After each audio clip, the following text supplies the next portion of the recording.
vivaces. Et de ces vieux métiers, on passe pour finir à l'art contemporain avec une initiative originale organisée par le château de la Barbinière à Saint-Laurent-sur-Sèvre. Le temps d'une soirée, vous pouvez visiter une exposition avec l'artiste et même dîner avec lui. Exemple hier soir lundi avec un sculpteur italien. C'est un reportage de Grégoire de Châtillon. Le château-hôtel de la Barbinière devient le temps d'une saison une vraie galerie d'art. 8 artistes de renommée internationale y exposent leur œuvre depuis le mois de mai. Mais l'originalité de ce premier estivart de la Barbinière, ce sont les soirées confidences. Les confidences de la Barbinière, c'est une soirée à thème où l'artiste est mis devant son public. Les gens qui ont des atomes crochus devant ce qu'il réalise. Et à partir de là, eh bien, se crée une osmose, un dialogue, et les gens comprennent mieux l'artiste à travers ses explications, son travail.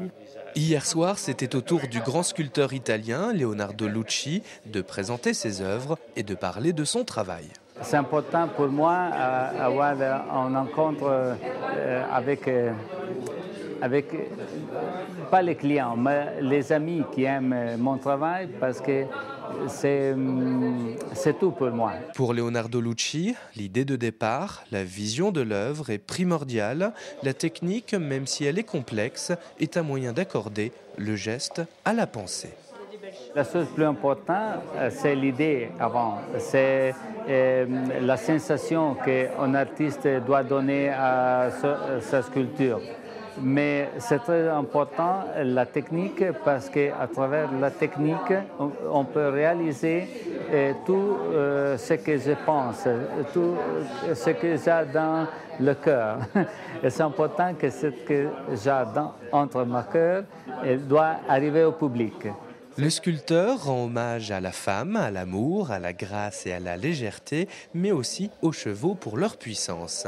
Après une coupe de champagne et un dîner servi autour d'une quarantaine de convives amateurs d'art et ayant un portefeuille bien garni, le sculpteur italien s'est donc en effet livré à l'explication de la technique du bronze. Couper et après le ciseler.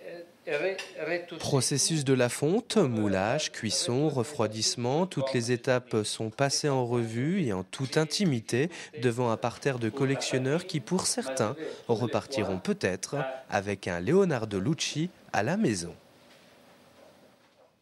Et si cette formule dîner ne reprend que l'été prochain, en revanche, les estivars sont encore visibles jusqu'au 15 septembre. Si ça vous intéresse, n'hésitez pas à contacter le château de la Barbinière au numéro qui s'affiche en bas de votre écran. Et c'est ainsi que s'achève cette édition. Merci d'avoir suivi.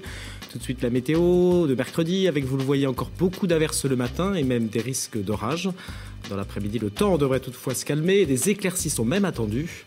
Enfin, du côté des températures, pas de changement non plus, aux alentours de 12 degrés le matin et de 22 degrés dans l'après-midi. Voilà, plus de précisions dans le bulletin météo d'Armel Pavageau juste après le journal. Quant à nous, on se retrouve demain.